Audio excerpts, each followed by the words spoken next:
लाखों लोग यीशु पर विश्वास करते हैं, लेकिन हर कोई एक जैसे यीशु पर विश्वास नहीं करता। बाइबल में जो यीशु बताया गया है वह कुरान में दिखाई देने वाले यीशु से अलग है। बाइबल और कुरान दोनों ही यीशु का जिक्र करते हैं, उन्हें पहचानते हैं और उनका सम्मान करते हैं। दोनों के अनुसार यीशु मरियम से जन्मे थे, चमत्कार किए थे और एक दिन फिर से लौटेंगे। लेकिन 7 बड़ी बातें हैं जो मसीही धर्म के यीशु को इस्लाम के यीशु से अलग करती हैं। यीशु के बारे में बाइबल और कुरान के बीच के फर्क को अच्छे से समझने के लिए हमें समय में थोड़ा पीछे जाना पड़ेगा। हमें उन दिनों में जाना होगा जब भविष्यवक्ताओं का समय था। बाइबल में यीशु की कहानी उनके जन्म से भी बहुत पहले शुरू होती है। सच तो यह है कि उनके जन्म से करीब 800 साल पहले एक भविष्यवक्ता ने उनके आने की भविष्यवाणी की थी। भविष्यवक्ता यशायाह ने लिखा था, इसलिए खुद प्रभु तुम्हें एक संकेत देंगे। देखो, एक कुंवारी गर्भवती होगी और एक पुत्र को जन्म देगी और उसका नाम इमैनुअल रखा जाएगा। और यशायाह अकेले नहीं थे, भविष्यवक्ता मीका ने भी उनके जन्म स्थान के बारे में पहले ही बता दिया था। लेकिन हे बेतलेहम एफ्राथा, हालांकि तू यहूदा के परिवारों में छोटा है, तुझ में से वह निकलेगा जो इजराइल पर शासन करेगा।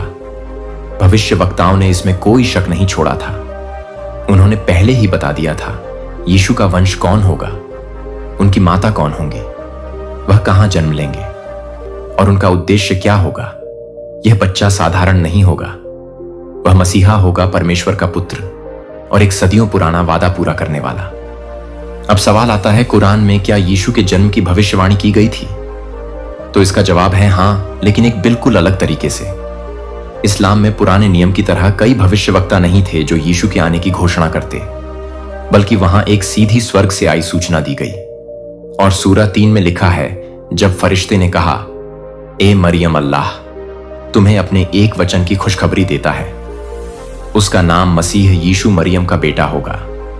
उसे इस दुनिया और आखिरी दुनिया में इज्जत दी जाएगी और वह अल्लाह के करीब लाए गए लोगों में से होगा। यहां यीशु को मसीह कहा गया है, लेकिन ईश्वर का अवतार नहीं। कुरान में मसीह का मतलब है अभिषिक्त या चुना हुआ, लेकिन जैसा कि मसीही धर्म में होता है वैसा दिव्य नहीं। इस्लाम में यीशु को पहले की भविष्यवाणियों की पूर्ति के रूप में नहीं देखा जाता, क्योंकि इस्लाम में अंतिम और सच्चे भविष्यवक्ता मोहम्मद को माना जाता है। जहां बाइबल में सारी भविष्यवाणियां सीधी यीशु की ओर इशारा करती हैं, वहीं कुरान में सारे नबी अल्लाह की एकता की तरफ रास्ता दिखाते हैं और यीशु उनमें से बस एक है, आखिरी मंजिल नहीं। लेकिन दोनों ग्रंथ एक बात पर एक साथ आते हैं। यीशु के जन्म की घोषणा लूका 1 में हम पढ़ते हैं कि एंजेल गैब्रियल नासरत में एक कुंवारी लड़की मरियम के पास आया। उसने कहा, तुम गर्भ धारण करोगी, एक बेटे को जन्म दोगी और उसका नाम यीशु रखना। वह महान होगा और परम प्रधान का पुत्र कहलाएगा। मसीही विश्वास में यह पल सिर्फ एक नए जीवन की घोषणा नहीं था, बल्कि एक अनंत योजना का खुलासा था कि खुद परमेश्वर इंसान बनेगा। यह बच्चा उद्धारकर्ता होगा, परमेश्वर का पुत्र। कुरान के सूरह 19 में लिखा है, और किताब में मरियम का जिक्र करो, जब वह अपने परिवार से दूर पूर्व की तरफ चली गई थी, वह उनसे पर्दे के पीछे छुप गई थी। फिर हमने अपनी रूह को उसके पास भेजा, जो एक पूरी तरह से बना हुआ आदमी बनकर उसके सामने आया। मरियम डर गई और बोली, मैं तुमसे रहम करने वाले अल्लाह की पनाह मांगती हूं। अगर तुम अल्लाह से डरते हो, तब फरिश्ता उसे दिलासा देता है और कहता है, मैं बस तुम्हारे रब का एक दूत हूं, ताकि तुम्हें एक पाक और पवित्र पुत्र दिया जा सके। कुरान में स्वर्ग से आए संदेशवाहक का नाम जिब्रील है और महिला है मरियम, एक कुंवारी। लेकिन उनके मतलब में बड़ा फर्क है। बाइबल में यह बच्चा परम प्रधान का पुत्र होगा, जबकि कुरान में वह परमेश्वर का एक शुद्ध और आज्ञाकारी सेवक होगा, लेकिन ईश्वर नहीं। मुसलमानों के लिए यीशु, जिन्हें अरबी में ईसा कहा जाता है, एक अद्भुत जन्म थे, लेकिन वे परमेश्वर के पुत्र नहीं थे। वे एक नबी थे, एक चुने हुए इंसान। लेकिन मसीही विश्वास में इस घोषणा का मतलब सिर्फ एक जन्म नहीं था। यह उस पल को दिखाता है जब परमेश्वर खुद इंसान के रूप में आया। तो चलिए जानते हैं बाइबल और कुरान में यीशु के जन्म को कैसे बताया गया है। बाइबल में यीशु का जन्म एक अंधेरी रात को बेतलेहम में हुआ। मरियम, जो लंबी सफर से थकी हुई थी, बड़े ही साधारण और नम्र माहौल में बच्चे को जन्म देती हैं। यीशु एक अस्तबल में जन्मे जहां जानवरों के बीच मरियम और उनके मंगेतर यूसुफ मौजूद थे। लेकिन स्वर्ग शांत नहीं रहा। आकाश में फरिश्तों ने गीत गाए और चरवाहे पहले गवाह बने। उन्होंने सुना, आज दाऊद के नगर में तुम्हारे लिए एक उद्धारकर्ता जन्मा है, जो मसीह प्रभु है। मसीही विश्वास में यह जन्म कोई साधारण घटना नहीं थी। यह उस क्षण को दिखाता है जब परमेश्वर ने इंसानी रूप धारण किया, जब अनंतता ने मानव कमजोरी के बीच प्रवेश किया। अब चलिए कुरान की ओर चलते हैं, जहां यीशु का जन्म बिल्कुल अलग माहौल में होता है, जो बाइबल की कहानी से बहुत अलग है। यीशु बेतलहम में जन्म नहीं लेते, न किसी अस्तबल में, न जानवरों के बीच, बल्कि उनका जन्म एक खजूर के पेड़ के नीचे पूरी तरह अकेलेपन में होता है। मरियम अकेली थी, न उनके साथ यूसुफ थे, न कोई चरनी, न कोई चरवाहे। तो मरियम ने उसे गर्भ में लिया और एक दूर के स्थान पर चली गई। जब प्रसव पीड़ा ने उन्हें घेरा तो वह एक खजूर के पेड़ के तने के पास आ गई और उन्होंने कहा, काश मैं इससे पहले ही मर गई होती और लोगों की नजरों से बिल्कुल भुला दी गई होती। कुरान में मरियम बिल्कुल अकेली दिखाई देती है। अपने दर्द में वह निराशा में पुकार उठती है, लेकिन फिर खुदा हस्तक्षेप करता है। फिर एक आवाज उनके नीचे से आई, घबराओ नहीं, तुम्हारे रब ने तुम्हारे पैरों के नीचे एक नहर बहा दी है। अब खजूर के पेड़ के तने को अपनी तरफ हिलाओ तो तुम्हारे ऊपर ताजे पके खजूर गिरेंगे। इन्हें खाओ, पानी पियो और खुश रहो। यहां कोई गवाह नहीं थे, ना आकाश में कोई रोशनी चमक रही थी, न फरिश्तों का कोई गाना सुनाई दे रहा था।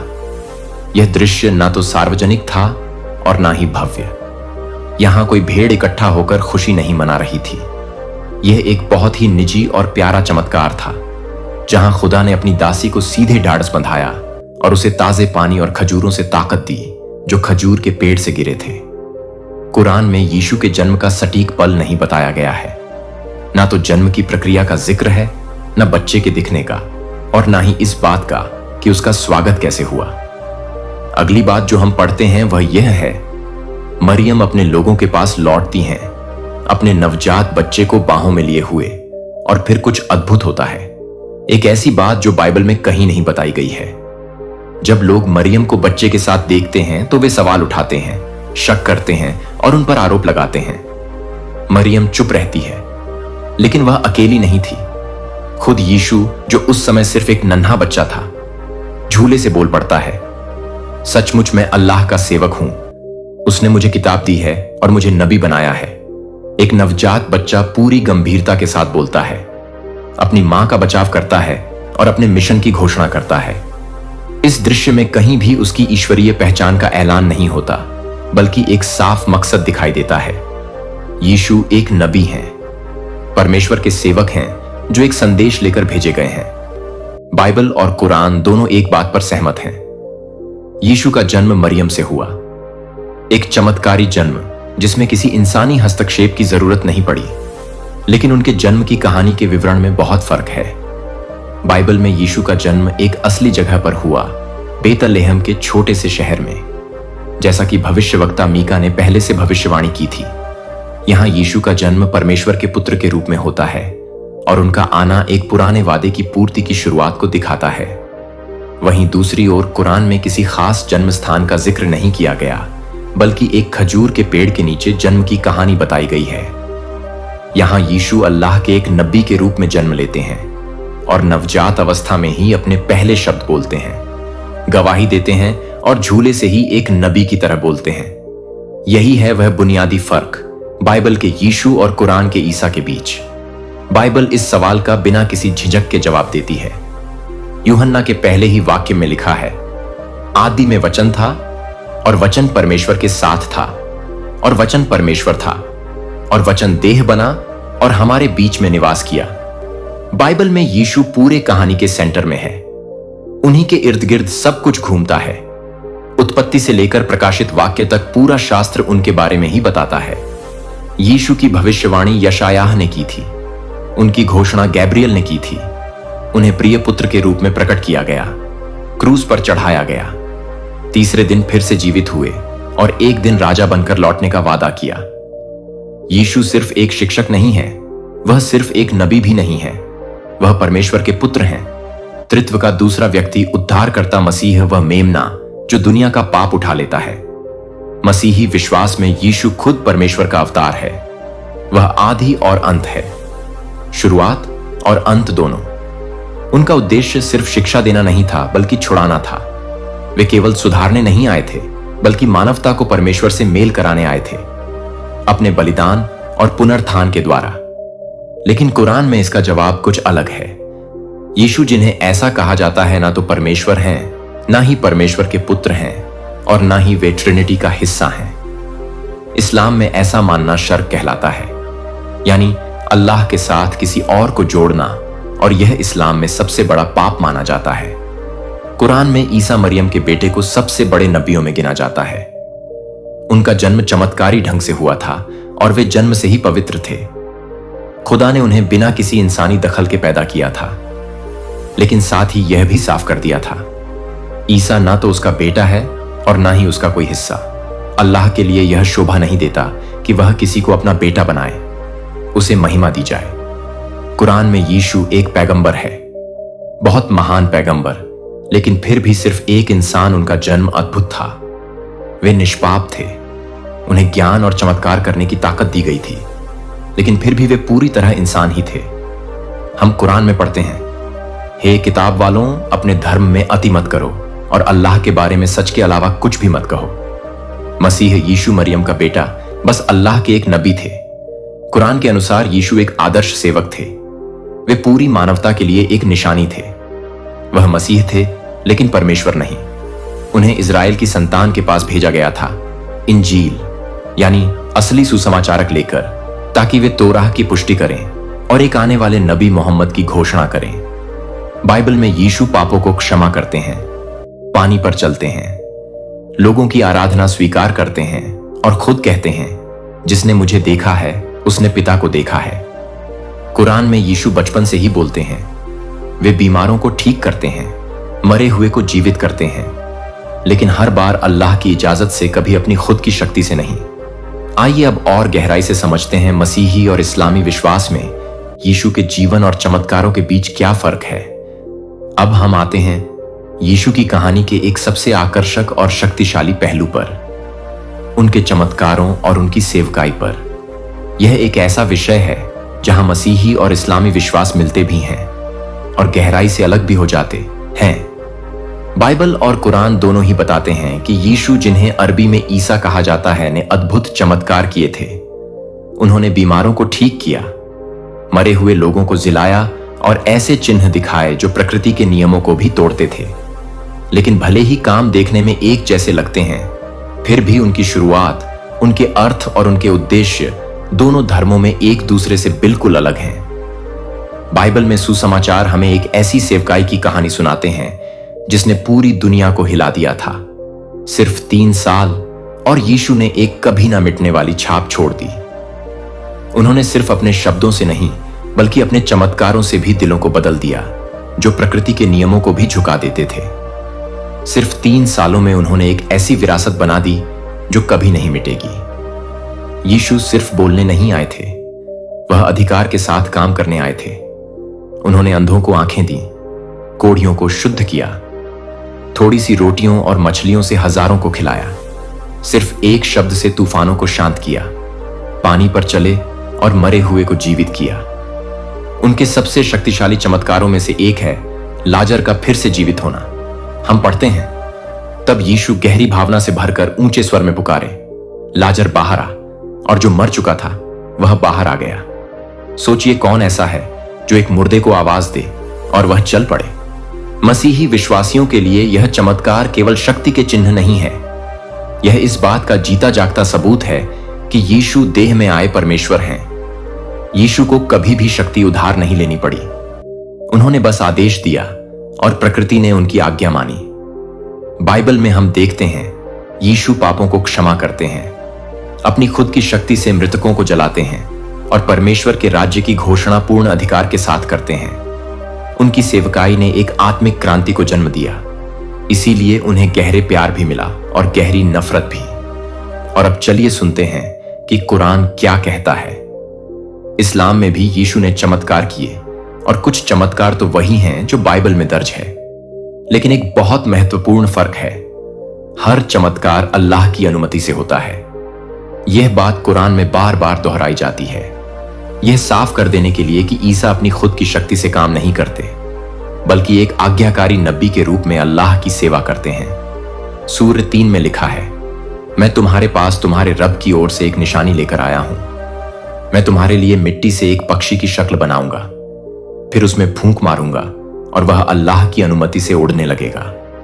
कुरान में यीशु हमेशा अल्लाह की अनुमति से चमत्कार करते हैं। यह शब्द बार बार आता है। कुरान में बताए गए चमत्कारों में शामिल है अंधों को ठीक करना, कोढ़ियों को चंगा करना, मरे हुए को जीवित करना और 2 ऐसे अद्भुत चमत्कार जिनका बाइबल में जिक्र नहीं है।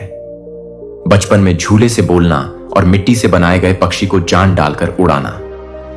यीशु ने ऐसे चमत्कार किए जो साफ दिखाते हैं कि वह बाकी नबियों से अलग थे। लेकिन यह इसलिए नहीं था कि वह खुद परमेश्वर थे, बल्कि इसीलिए क्योंकि अल्लाह ने उन्हें यह करने की अनुमति दी थी। यहां तक कि झूले से बोलना जो बाइबल में नहीं बताया गया, कुरान में एक बहुत खास चमत्कार के रूप में दर्ज है।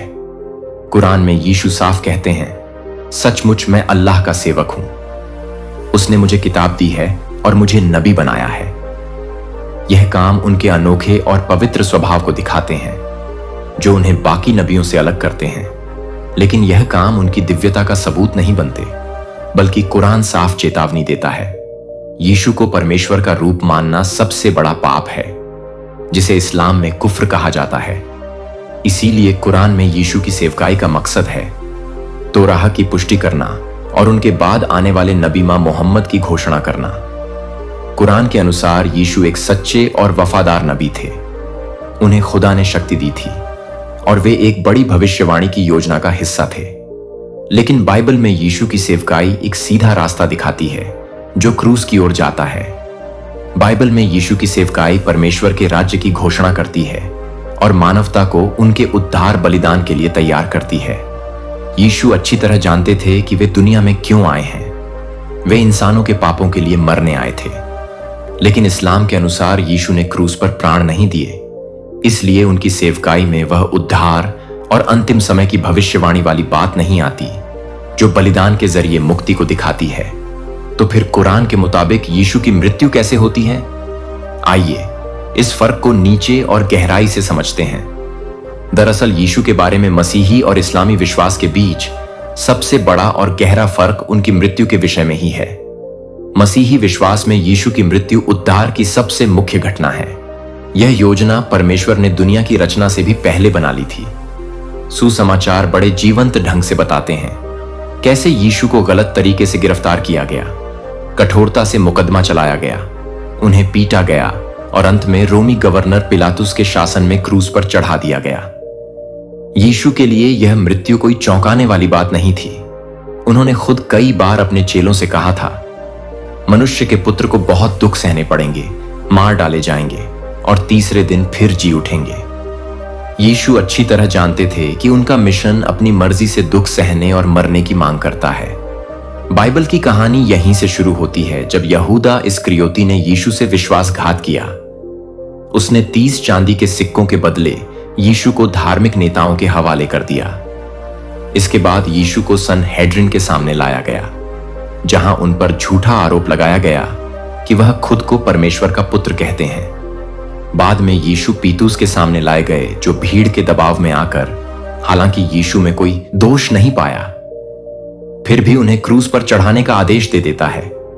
यीशु को निर्दयता से कोड़े मारे गए, उनके सिर पर कांटों का मुकुट रखा गया और फिर उन्हें अपना क्रूस उठाकर गोलगोथा मौत की जगह तक ले जाने के लिए मजबूर किया गया। क्रूस पर यीशु को 2 अपराधियों के बीच में क्रूस पर चढ़ाया गया। लूका के अनुसार उनमें से एक अपराधी ने यीशु की बेकसूरी को स्वीकार किया और उनसे प्रार्थना की कि वह अपने राज्य में उसे याद रखें। यीशु ने उत्तर दिया, मैं तुमसे सच कहता हूं, आज ही तुम मेरे साथ स्वर्ग में रहोगे।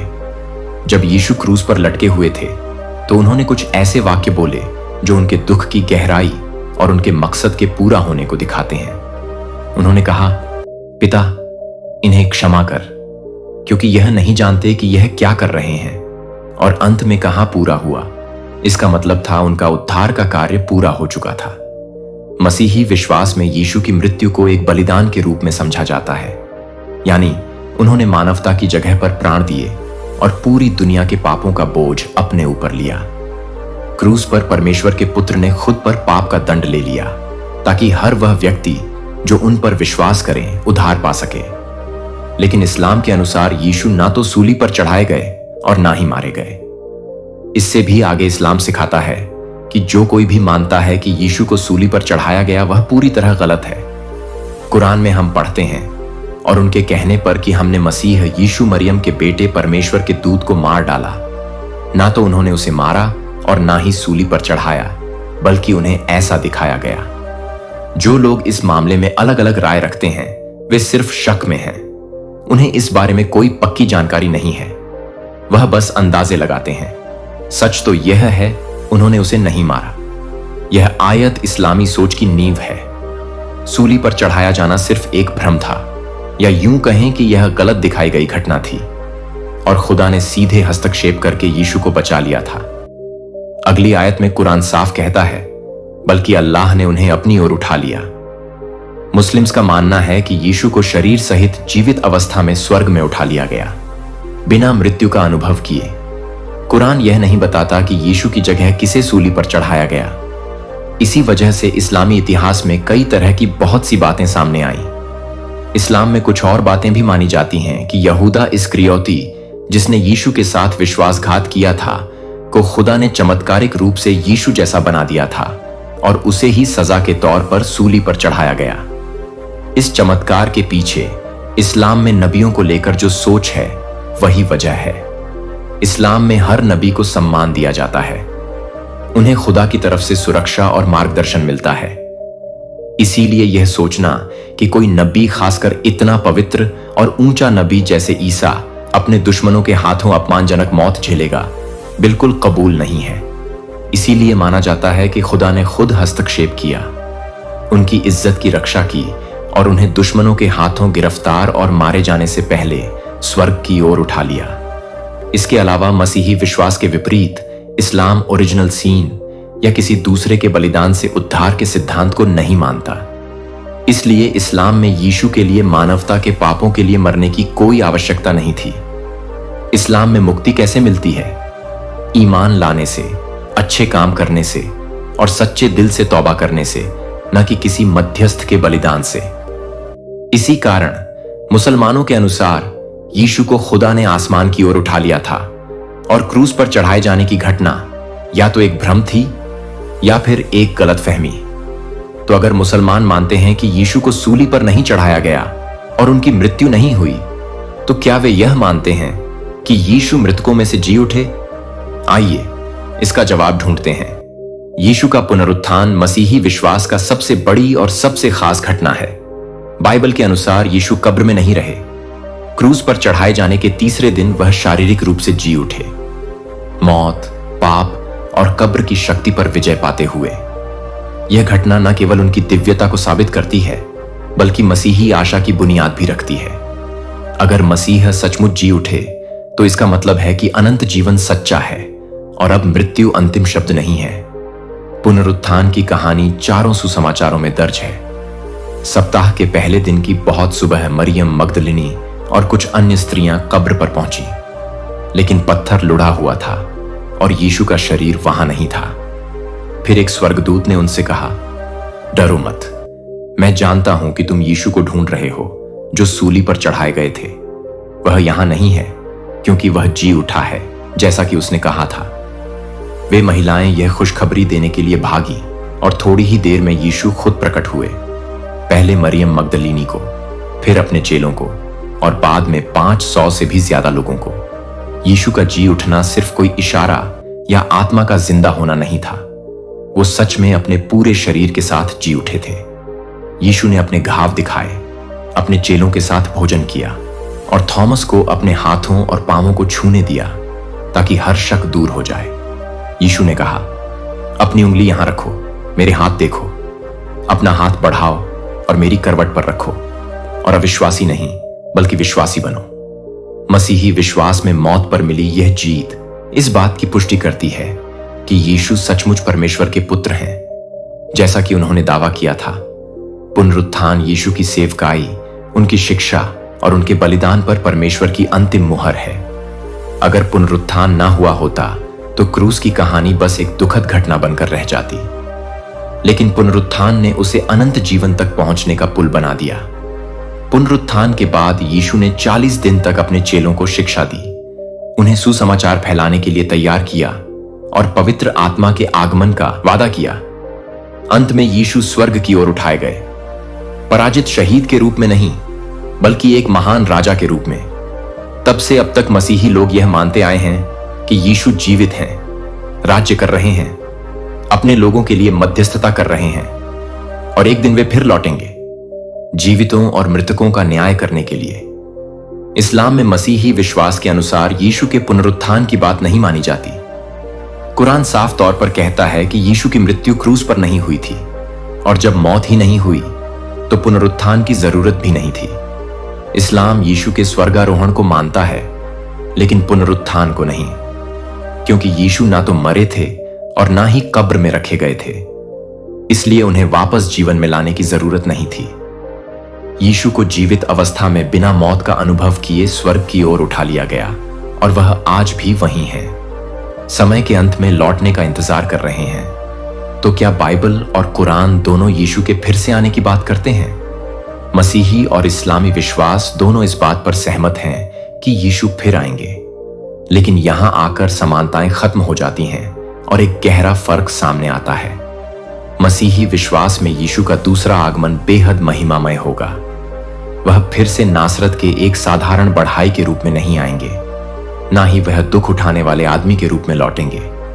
वह राजाओं के राजा और प्रभुओं के प्रभु के रूप में आएंगे। उनकी आंखें आग की तरह जलती होंगी।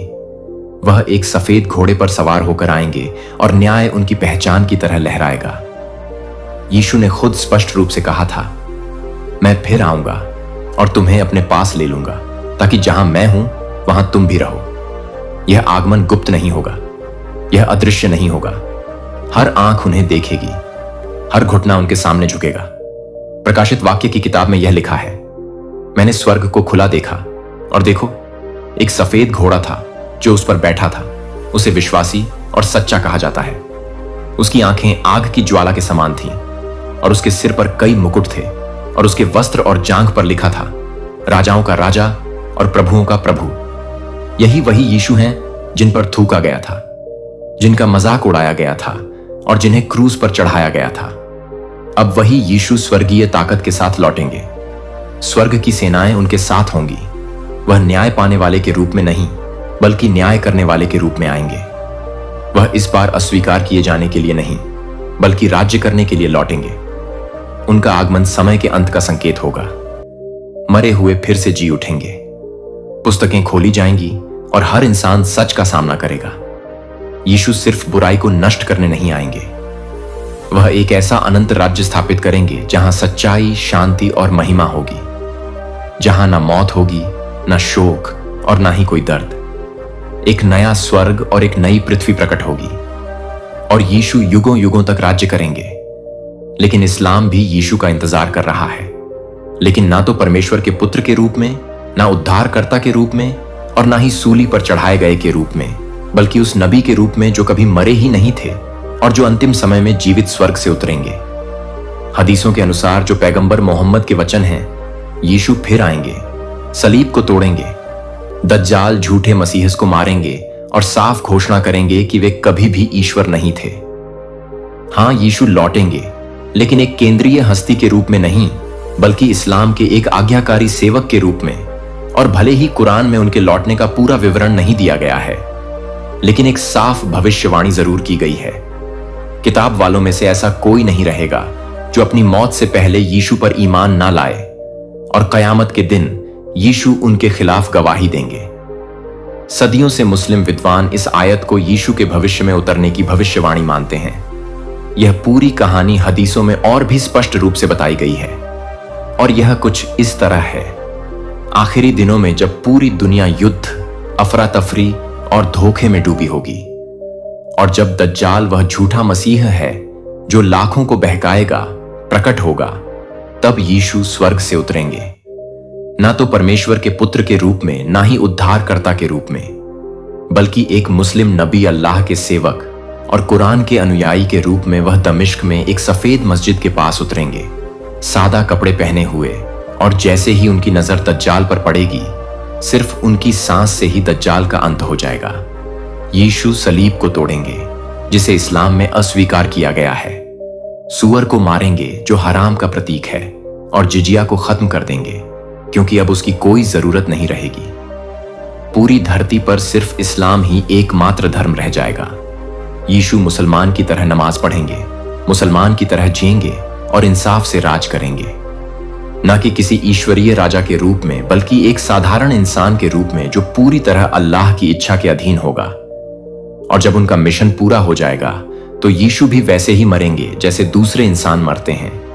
उन्हें दफनाया जाएगा, जो उनके पृथ्वी पर जीवन के अंत को दिखाएगा। इस्लाम के अनुसार ईसा का दूसरा आगमन उद्धार को पूरा करने के लिए नहीं होगा, बल्कि एक बड़ी गलती को सुधारने के लिए होगा। वह गलती कि लोगों ने उनकी आराधना शुरू कर दी, उन्हें परमेश्वर का पुत्र कहने लगे और उनके नाम पर एक धर्म खड़ा कर दिया। यीशु कोई नया धर्म स्थापित करने नहीं आएंगे, बल्कि इस्लाम को ही अंतिम सच्चाई के रूप में साबित करेंगे। वे प्रचार करेंगे, मुसलमान की तरह नमाज पढ़ेंगे, न्याय से राज करेंगे और फिर हर इंसान की तरह मरेंगे। उन्हें दफनाया जाएगा और फिर सभी लोगों की तरह कयामत के दिन का इंतजार करेंगे।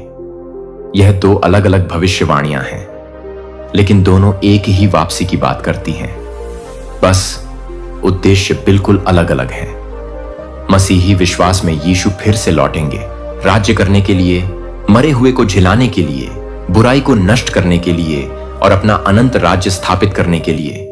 लेकिन इस्लाम में यीशु फिर से आएंगे अपने आप को समर्पित करने के लिए, अपनी दिव्यता को नकारने के लिए, कुरान की पुष्टि करने के लिए और अंत में एक साधारण इंसान की तरह मृत्यु को अपनाने के लिए।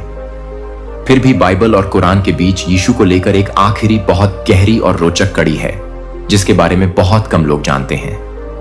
बाइबल में जब यीशु ने पृथ्वी पर अपनी सेवकाई पूरी कर ली, तो उन्होंने अपने चेलों से वादा किया कि वह उन्हें अकेला नहीं छोड़ेंगे। उन्होंने कहा कि उनके बाद कोई और आएगा।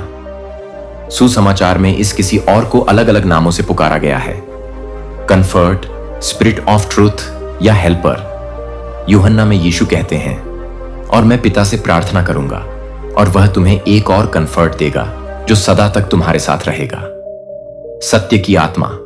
और फिर यीशु कहते हैं, जब वह कंफर्ट आएगा, मैं सत्य की आत्मा, तो वह मेरे बारे में गवाही देगा। यहां यीशु वादा करते हैं कि उनके बाद कोई आएगा जो सिखाएगा विश्वासियों को, उनके संदेश की याद दिलाएगा और उन्हें सच्चाई में मार्गदर्शन करेगा। लेकिन सवाल यह है कि आखिर वह कंफर्टर कौन है?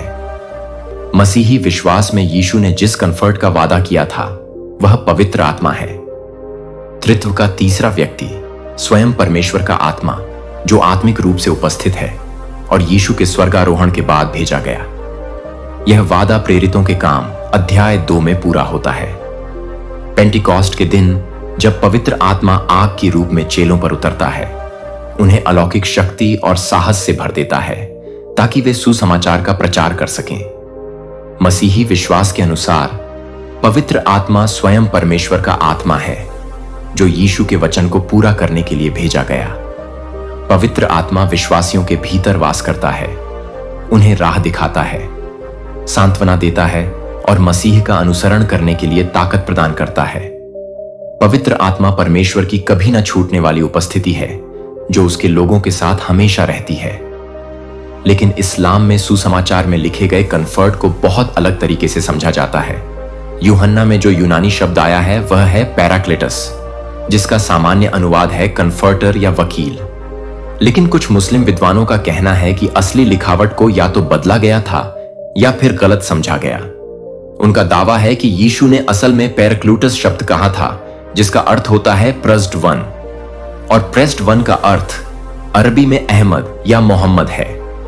मुसलमान मानते हैं कि यीशु ने पवित्र आत्मा का वादा नहीं किया था, बल्कि उन्होंने एक और नबी के आने की भविष्यवाणी की थी, और वे उस नबी को मोहम्मद मानते हैं। इस विश्वास का मुख्य आधार कुरान की सूरह 61 में मिलता है। वहां लिखा है कि यीशु ने कहा, हे इज़राइल की संतान, निश्चय ही मैं अल्लाह का दूत हूं जो तुम्हारे पास आया है, और मैं तुम्हें एक ऐसे दूत की शुभ सूचना देता हूं जो मेरे बाद आएगा, और उसका नाम होगा अहमद। अहमद पैगंबर मोहम्मद का एक और नाम है। अरबी भाषा में इसका अर्थ होता है जिसे बहुत तारीफ मिले। इसीलिए मुसलमानों का मानना है कि यीशु ने मोहम्मद के आने की भविष्यवाणी की थी, जो परमेश्वर के अंतिम दूत हैं, जिन्हें मुहर नबूवत यानी नबियों की मुहर कहा जाता है। इस्लाम के अनुसार यीशु ने जिन सहायक या सहारा देने वाला के आने का वादा किया था, वह पवित्र आत्मा नहीं थे बल्कि मोहम्मद थे। इस्लामी समझ के अनुसार पवित्र आत्मा कोई ईश्वरीय व्यक्ति नहीं है, बल्कि एक फरिश्ता है जिन्हें अक्सर जिब्रील कहा जाता है, जो सभी नबियों की मदद करते थे और यीशु की भी मदद की थी। बाद में मोहम्मद आखिरी संदेश कुरान लेकर आए। उन्होंने उन गलतियों को ठीक किया जो समय के साथ मसीही विश्वास में आ गई थी। मोहम्मद को नबियों की मोहर कहा जाता है, यानी परमेश्वर के अंतिम रसूल। उन्होंने पहले के संदेशों, तोराह और गोस्पल की पुष्टि की, और जो बातें बिगड़ चुकी थीं उन्हें ठीक किया। तो इस तरह मसीही और मुस्लिम दोनों इस बात पर सहमत हैं कि यीशु ने अपने बाद किसी के आने की बात कही थी। लेकिन फर्क यहां आता है, मसीही विश्वास करता है कि यीशु ने पवित्र आत्मा के आने की भविष्यवाणी की थी, जबकि इस्लाम मानता है कि यीशु ने अंतिम नबी मोहम्मद के आने की घोषणा की थी, जो परमेश्वर का अंतिम संदेश पूरा करने, भविष्यवाणी के चक्र को बंद करने और मानवता का मार्गदर्शन करने आएंगे। अब जब आप यह 7 बड़े फर्क जान गए हैं, तो एक सवाल उठता है, क्या सिर्फ एक नाम यीशु इतनी अलग अलग कहानियों को साथ ले सकता है? अपने विचार कमेंट में जरूर बताइए। क्या आप पहले से इन फर्कों को जानते थे? आपके हिसाब से कौन सा फर्क सब कुछ बदल देता है? कैसे हो सकता है कि 2 धर्म इतने मिलते जुलते भी हों और फिर भी एक दूसरे से इतना अलग सोचते हो? अगर इस वीडियो ने आपकी आंखें एक नए नजरिए से खोली हैं, तो इसे जरूर शेयर कीजिए, क्योंकि यह सिर्फ इतिहास नहीं है। यह एक प्रकट किया गया सत्य, जो सिर्फ एक साधारण घटना नहीं, बल्कि संपूर्ण युगों युगांतरों की महादशा को परिवर्तित कर देने वाला महासंकेत है। यह शब्द सुनते ही आपकी आत्मा तक कंपित हो उठेगी, आपके रोंगटे खड्डे हो जाएंगे। ऊपर वाले ने हजारों नहीं, लाखों नहीं, बल्कि अनगिनत असंख्य आत्माओं के महासागर में से केवल आपको, हां आपको ही चुना है, क्योंकि आपकी आत्मा में एक दिव्य अग्नि है, एक ऐसी प्रलयंकारी ज्योति है जो अब महाज्वाला बन धकने वाली है। यह कोई सामान्य दिवस नहीं है। आज की यह ऐतिहासिक तारीख जब महाकाल के पन्नों में स्वर्णाक्षरों में दर्ज होगी, तो लोग कहेंगे, वह दिन जब एक अत्यंत साधारण सा दिखने वाला मानव महामानव की शक्तियों से सुसज्जित हो गया। और यह कोई आकस्मिक संयोग नहीं, यह अटल महासंकल्प है उस परम अदृश्य महाशक्ति का, जो सब कुछ देखती है, सब कुछ जानती है। बस मेरे साथ इस पूरी मेरे प्यारे बच्चे, आपका ध्यान यहां जरूरी है। आज मैं आपको एक गंभीर संदेश देने आया हूं। आपकी किस्मत में एक बड़ी ठोकर लगने वाली है। यह सुनकर आप तड़प तड़प कर रोने लगेंगे। हम सभी जानते हैं कि जीवन में कभी कभी अनपेक्षित घटनाएं होती हैं, लेकिन इस बार मामला बहुत गंभीर है। एक बुरी घटना होने वाली है और यह आपकी जिंदगी को प्रभावित कर सकती है। आपको तुरंत सावधान हो जाना चाहिए। समय पर निर्णय लेना बेहद महत्वपूर्ण है। अगर आप अपनी स्थिति को नहीं समझेंगे तो बाद में पछताने का कोई फायदा नहीं होगा। इसीलिए अपने आसपास की चीजों पर ध्यान दें। अपने परिवार और दोस्तों के साथ इस बारे में बात करें। हो सकता है कि आप किसी ऐसे संकेत को नजरअंदाज कर रहे हो जो आपको इस खतरे से बचा सकता है। यह समय है जागने का, सजग रहने का। अपने मन में सकारात्मकता रखें और हर परिस्थिति के लिए तैयार रहें। याद रखें, जो लोग सचेत रहते हैं वहीं आगे बढ़ते हैं। जल्दी देखिए और सावधान हो जाइए। आपके जीवन में आने वाली चुनौतियों का सामना करने के लिए तैयार रहिए। यह समय आपके लिए एक सबक है। कभी भी लापरवाह मत बनिए। आपका ध्यान रखना ही आपकी सबसे बड़ी ताकत है। इसलिए इस संदेश को गंभीरता से लें और अपनी सुरक्षा का ध्यान रखें। धन्यवाद। वह एडी छोटी का जोर लगा दें, लेकिन ऐसा नहीं होने वाला है। यह दिव्य संदेश डिवाइन की ओर से आपके लिए भेजा गया है।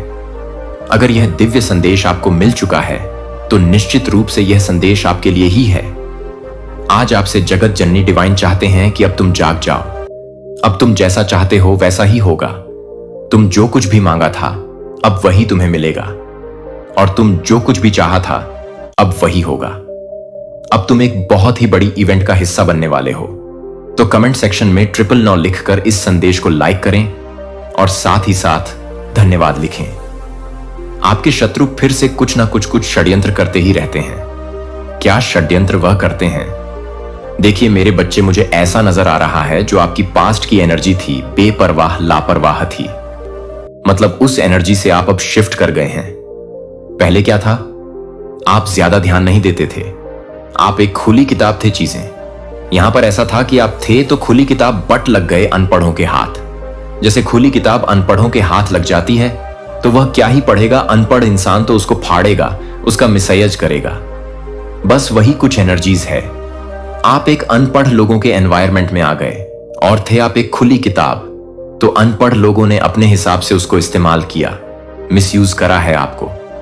और नहीं तो आपको पढ़ के कुछ ज्ञान भी ले सकते थे, पर नहीं, अनपढ़ों में ईगो बहुत ज्यादा होता है मेरे बच्चे। अनपढ़ लोगों की सबसे बड़ पहचान है जितना ज्यादा अनपढ़ होगा इंसान। अगर अनपढ़ के पास पैसा आ गया ना, तो यकीन मानो वह इंसान अहंकार से फूला हुआ होगा। उसका अहंकार ही इसके लिए सब कुछ होगा। अगर एक अनपढ़ के हाथ पैसा लग गया तो, और अगर एक पढ़े लिखे इंसान के पास पैसा होता है तो क्या होता है? वह इंसान बहुत डाउन टू अर्थ होता है, जमीन से जुदा हुआ होता है। अपने से पहले दूसरों की रिस्पेक्ट करेगा, अपने से नीचे दर्जे के लोगों को ऊंचा कर देगा, अपने आप को नीचा दिखा देगा। ये वैल्यू उनमें होते हैं जो पढ़े लिखे होते हैं। तो आप लग गए अनपढ़ों के हाथ। अनपढ़ों ने आपका पूरा मिसज करा। आपकी एनर्जी से ये लोग खेलते थे, आपके ऑरा से ये लोग खेलते थे। पता है एनर्जी के साथ खेलना कितना बड़ा ये रिस्क है, और इन लोगों ने वह काम किया है। एनर्जी से इन्होंने बहुत खेला है आपकी। उन्होंने बहुत ब्लैक मैजिक भी कराए हैं। टू टोट के छोटे मोटे स्पेल्स तो करते ही रहते हैं। आपको लेकर के एनर्जी से इन्होंने बहुत कुछ खराब करने की कोशिश करी है। ये इंसान छुप करके वॉर करता है। जो भी है, जिसकी भी एनर्जी निकल ना रहे है, जो मेन गंदगी की जड़ी डीएच है, वो जड़ी आगे तो किसी और को कर देगा, पर होता पीछे कोई और है। ये कुछ एनर्जी मुझे यहां पर नजर आ रही है, और ये सबसे बड्ढा एक अनपढ़ इंसान है जो ईगो से, अहंकार से भरा हुआ है। इसके पास कोई भी नैतिक मूल्य नहीं है। मोरालिटी बेसिस का जो है पूरा का पूरा हिला हुआ है। राक्षस गण हो सकता है, यह राक्षसी प्रवृत्ति हो सकती है। जब एक बच्चा पैदा होता है तो वह किस गण में पैदा होता है? गण क्या है? उसका मनुष्य गण है, देवक है, राक्षस है। मेरे बच्चे देव क्या है? मतलब देवक, उसके अंदर दिव्य गुण ज्यादा होंगे। मतलब वह इंसान इमोशनल होगा, भावुक होगा, सच्चे दिल का होगा, दूसरों की फीलिंग्स, भावनाओं को समझने वाला होगा, जिसके भीतर ही देवता के गुण होते हैं। जिसके अंदर मनुष्य के गुण होंगे वह इंसान मिला जुला होगा। मतलब एक मनुष्य ना तो वह देवता नहीं, वह राक्षस मिला जुला इंसान है। न वह किसी को दुख पहुंचाएगा, न वह किसी के सुख का कारण बनेगा। इस तरीके से एनर्जी होती है जो मनुष्य गण के लोग होते हैं। और जो राक्षस गण के लोग होते हैं, राक्षसों को क्या होता है? मनुष्य जो कैटेगरी के लोग होते हैं, जिनको सही गलत की समझ नहीं होती, बस वह सब। लेकिन कहीं ना कहीं अगर जिस चीज का पलड़ा भारी होगा, वह उस चीज को अपनी तरफ खींच देगा, उस चीज की तरफ खींचा चला जाएगा। मनुष्य गण, अगर उसकी मनुष्य गण के इर्द गिर्द अगर पॉजिटिव लोग ज्यादा है तो वह पॉजिटिविटी में चला जाएगा, और मनुष्य गण के इर्द गिर्द अगर नेगेटिव लोग ज्यादा है तो वह इंसान नेगेटिव हो जाएगा। तो ये जब इंसान का जो जन्म होता है, आकाश एक रिकॉर्ड होता है। मेरे बच्चे, जो मैन रूलिंग लीडर है, मुझे यहां पर टोटली राक्षस गण दिखता है। अब ये कलयुग चल रहा है। इसमें ऐसा नहीं है कि राक्षस लंबे लंबे दांतों वाले और बहुत गंदे कपड़े, लंबे नाखूनों वाले, बड़े बड़े सिर उसके सर पर हों। वैसा नहीं है। इंसानों के भीतर ही यह गुण विद्यमान होते हैं। कोई राक्षस गण तो कोई देवक, कोई मनुष्य गण, इस तरीके से एनर्जी है। लेकिन जो वह राक्षस गण प्रवृत्ति जो भी है, जो इंसान छुप के वार करता है, वह पूरी की पूरी डबल एनर्जी और छोटे मोटे षड्यंत्र रचता रहता। उसको तिलमिलाहट लगी हुई है। आपके एनर्जी वर्ल्ड को प्योर होते हुए देखकर आपकी प्योरिटी को बिल्कुल भी बर्दाश्त नहीं करता, या करती जो भी है। क्योंकि एक प्योर एनर्जी जब उभरती है, डेविलस एनर्जी खत्म होने लगती है, उनका प्रवृत्ति समाप्त होने लगता है। डेविल एनर्जी का प्रभुत्व हिल रहा है और वह डेविल एनर्जी छुप छुप करके वॉर, चालाकियां, बदमाशियां करता है। आपके लिए वह अपने कर्मों से बाज आने को बिल्कुल भी तैयार नहीं है। आप ऐसे लोगों की एनर्जीज को पढ़ लेते हो। इनके दिमाग में जो चीजें चलती है वह आप पढ़ लेते हो, या मैं सीधा बोलूं, आपको इन लोगों की एनर्जीज को पढ़ना आ गया है। ये फ्यूचर में क्या कर देंगे वह चीजें आपको पहले से दिखती है। आप लोगों के फ्यूचर को पढ़ लेते हैं। आप लोगों के अंदर को डर को किस वजह से इनके भीतर डर है वह सारी चीजें आप जान जाते हैं, पहचान जाते हैं, और इनके जो छोटे मोटे स्पेल हैं, डोमिनेटिंग नेचर, ये दोबारा से दिखाने की कोशिश करते हैं। वह इनका चलता नहीं है। उसे देखकर ये बहुत परेशान है, बहुत हताश है कि आखिर यह चीजें कब तक ऐसे काम करेंगे।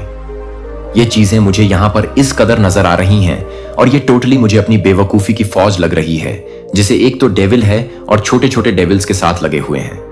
मेरे बच्चे, आपके भीतर परमात्मा का अंश है। दिव्य शक्तियां आपको प्रोटेक्ट कर रहे हैं। ईश्वर की दिव्य शक्तियां आपको प्रोटेक्ट करे हुए हैं। जो भी लोग आपके अर्थ गिर्द गलत हैं, उनको एक्चुअली यह पता ही नहीं क्यों नहीं चाहिए क्या? अगर वह शांत होकर बैठे और वही अपने आप को खंगालने की कोशिश करें कि एक्चुअली हमें क्या चाहिए, तो उनके पास इस चीज का कोई भी जवाब नहीं है कि उनको क्या चाहिए, क्योंकि यह कंफ्यूज है जो इंसान खुद कंफ्यूज होते हैं। डेविल एनर्जी हमेशा कंफ्यूज होती है क्योंकि उनके भीतर एक गलत व्यवहार होता है। ये डेविल एनर्जी इनको इतना कंफ्यूज करे हुए हैं, इनको ये क्लियर पता ही नहीं है कि क्या हमें क्या चाहिए। और जिस दिन को यह पता चल जाएगा हमें क्या चाहिए, उस दिन तो यह बंदे बन जाएंगे, इंसान ही बन जाएंगे। आपको ऐसे लोगों के बारे में बिल्कुल भी सोचना भी नहीं है। इनसे अपना कोड कटिंग कर लें। एनर्जी को बिल्कुल भी एक्सचेंज ना करें। लोगों के साथ टोटली कोड कटिंग रखें। आप इनसे कोड कटिंग का मतलब यह होता है, आप इमोशनल लेवल पर उनको कट ऑफ मार देते हो। उनके रोने का, धोने का, नाचने का, कूदने का, हंसने का, चिकने का, चिल्लाने का, या जो भी वह बंदरों जैसी हरकतें कर रहे हैं, आपके ऊपर उसका कोई भी असर नहीं आता। कोड कटिंग कर लें। कोड कटिंग जब कोई करता है ना, तो ये जो कर रहा होता है वह इंसान बहुत स्वीट हो जाता है। आपको जरूरत है, जो मेरे इस संदेश को सुन रहे हैं, वह करोड़ कटिंग करें और आप एक स्ट्रांग एनर्जी में आ जाएंगे। और ये जो बेवकूफ की फौज है, ये जो मर्जी करते रहे हैं, इनको करने दीजिए।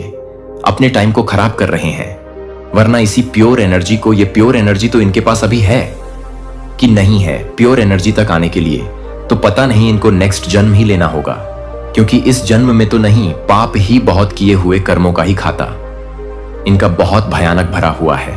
यह चीजें मुझे आप पर दिख रहे हैं। बहुत बड़ा कांड हो चुका है, बहुत ही बड़ा तांडव हो चुका है। आपके लिए आज उनके घर में बहुत बड़ा तांडव हुआ है। बहुत ज्यादा लड़ाई झगड़े हुए हैं, क्योंकि दूध का दूध, पानी का पानी हो चुका है। सच सामने आ चुका है कि हकीकत क्या है, सच क्या है, क्योंकि आपके सच्चे मन के कारण ही डिवाइन ने आपकी सभी प्रार्थनाएं स्वीकार कर लिया है। तो कमेंट सेक्शन में जय माता दी लिखकर इस संदेश को लाइक करें। आपके जो पूर्वज हैं वह आपको यह बताना चाहते हैं कि अब से तुम अपनी किस्मत को मत कोसना, क्योंकि तुम्हारी किस्मत पहले चाहे जैसी भी हो, अब से वैसी नहीं रहेगी। किस्मत बहुत बहुत बदलने वाली है, बहुत अच्छी होने वाली है। इनफैक्ट पहले भी जो किस्मत थी वह भी अच्छी थी, लेकिन अब जो होने वाली है वह माइंड ब्लोइंग होने वाली है। तो यह बात का ध्यान रखना है कि किस्मत को बिल्कुल भी नहीं कोसना है। छोटे छोटे बदलाव लाना बहुत ज्यादा जरूरी है। अगर आपको जीवन को खूबसूरत बनाना है और कुछ अगर बड़ा करना है, तूफानी करना है, तो उसके लिए बड़े बदलाव लाने हैं। और बड़े बदलाव लाने के लिए बड़े डिसीजंस लेने आने चाहिए।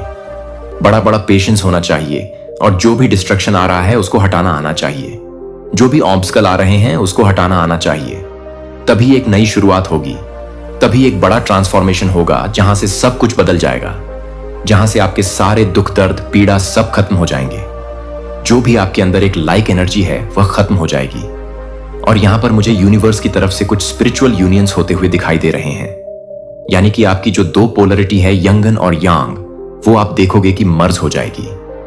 आप बहुत जल्दी किसी ना किसी से, अगेन मुझे ये मैसेज मिल रहा है कि आप किसी से यूनाइट होने वाले हो, या यहां पर किसी की अवेकनिंग स्टार्ट हो रही है। आपको कुछ ऐसा लग रहा होगा कि अब मैं थोड़ा अलग तरीके से सोच रहा हूं, मेरा अकेले रहने का ज्यादा मन कर रहा है। यह ना चाहते हुए भी यूनिवर्स आपको अकेले रहना सिखा रहा है।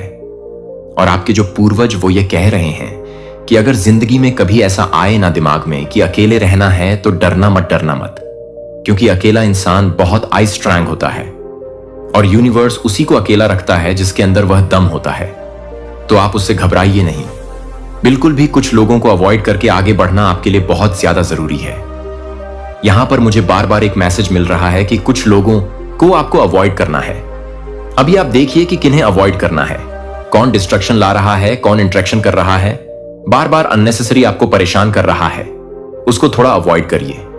और एक चीज और समझाना चाह रहे हैं, आपके जो पूर्वज हैं हमेशा मेहनत इसलिए नहीं करनी है कि सिर्फ जीतना है। देखो कभी कभी क्या होता है कि हमारे दिमाग में एक चीज होती है कि मेहनत हम इसीलिए कर रहे हैं क्योंकि हमें कुछ पाना है, कुछ जीतना है, कुछ हासिल करना है। बिल्कुल सभी इसीलिए मेहनत कर रहे हैं और सभी इसीलिए काम कर रहे हैं। लेकिन आप एक चीज सोचो कि अगर आपके दिमाग में यह चीज ना हो तो क्या आप काम नहीं करोगे? काम तो तब भी करना है। अगर जीत की लालच नहीं है या जीत की चाहत नहीं है तो क्या आप काम नहीं करोगे? काम फिर भी करना है। इस दुनिया में आए हैं तो कुछ ना कुछ तो करना है, अच्छा बुरा कुछ ना कुछ तो करना है। तो हमेशा काम इसलिए मत करें, मेहनत इसलिए मत करें।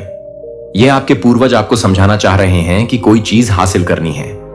क्योंकि कभी कभी क्या होता है, जब हम अटैचमेंट से दूर होते हैं या जब हम डिजायर से दूर होते हैं, जब हमें चाहते नहीं होती किसी चीज की, तब हमें उससे भी ज्यादा मिलता है।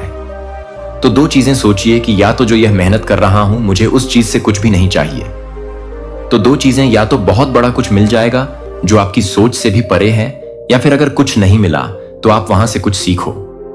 यह भी तो एक मिलने जैसा ही है, कुछ पाने जैसा ही है। कुछ खोगे, कुछ जरूर सीखो, कोई लेसन जरूर सीखो। तो हमेशा दिमाग में यह नहीं सोचना कि यह करने से मुझे यह मिलेगा। यह लोभ कहीं ना कहीं हटाना होगा, तब डेफिनेटली आपको उससे भी कहीं ज्यादा बड़ी चीज जरूर मिलेगी जिसकी आप डिजायर रखते हो। और यहां पर मुझे ऐसा दिखाई दे रहा है कि आपने पास्ट में जो भी विशेष रखे थे, जो भी अपनी मंशाएं रखी थी, वह सब एक एक करके पूरी होने वाली हैं। सब चीजें छोटी बड़ी सारी विशेष पूरी होने वाली हैं। आपके पूर्वज आपको खूब ढेर सारी शुभकामनाएं दे रहे हैं, ब्लेसिंग्स दे रहे हैं, आशीर्वाद दे रहे हैं। और यह जो आशीर्वाद है यह किसी बड़ी चीज के लिए भी है। देखिए नॉर्मली तो जब भी आप पूर्वजों के जो रीडिंग्स होते हैं उसमें हमेशा एक एनर्जी जरूर पिक होती है। वह है उनकी ब्लेसिंग्स और वह है उनका आशीर्वाद। क्योंकि अगर आप पूर्वजों की ब्लेसिंग्स या रीडिंग्स देख रहे हैं तो वह इसीलिए ही आती है कि वह इस समय आपको किसी भी चीज को लेकर ब्लेस्ड करना चाहते हैं। एक साइन होता है जब भी आपके पास पूर्वज की रीडिंग, तो यह ध्यान रखिएगा कि उसके अंदर जो भी हो, उस रीडिंग के अंदर जो भी हो, लेकिन उसका एक चीज कॉमन होगा, वह होगा उनका प्यार, उनकी ब्लेसिंग्स, उनका आशीर्वाद। और वह आपसे बात करना चाह रहे हैं। बात इन द सेंस कि वह आपसे कनेक्ट होना चाह रहे हैं। आप जहां पर नेगेटिव हो रहे हो वह वहां पर आपको पॉजिटिव करेंगे और आप देखेंगे कि उनकी एनर्जी आपको फील होगी। कभी कभी रीडिंग देखते हुए उनकी इतनी ज्यादा ब्लेसिंग्स मिल जाती है कि कुछ ही बहुत ही ज्यादा हालत खराब है उनकी, जो आपको बहुत ही बारीकी से स्पाई करते हैं। कुछ लोगों की हालत और स्थिति बहुत खराब होने वाली है। आपको देखकर आप बहुत सारे लोगों को इतना ज्यादा अटैक देने वाले हो कि वह सोच भी नहीं सकते कि उनका कर्मा उनको कहां ले जाने वाला है। तो कमेंट सेक्शन में थैंक यू लिखकर इस संदेश को लाइक करें और साथ ही साथ धन्यवाद लिखें। आपके बारे में कुछ लोगों का यह माइंडसेट है कि आप अपनी बातों को कह करके मुकर जाते हो। आप जो कहते हो वह थोड़े टाइम बाद मुकर जाते हो। कुछ लोगों का यह कहना है, बहुत सारे लोगों का यह कहना है, आप कहां पर मुकरते हो? इसके पीछे कुछ कारण है, आध्यात्मिक कारण है, स्पिरिचुअल है। क्योंकि आप ऐसे इंसान हैं जो धोखा और गम आपने दोनों खाया है, तो डेफिनेटली आपके अंदर बहुत ज्यादा सहनशीलता है। तो कहां पर ऐसी चीजें बनती है जहां पर आपको मुकरना पड़ता है, अपनी बातों से आपको फिरना पड़ता है? ऐसा क्यों होता है ये मैं बता दूं। देखिए मुझे यहां पर एनर्जी आ रही है।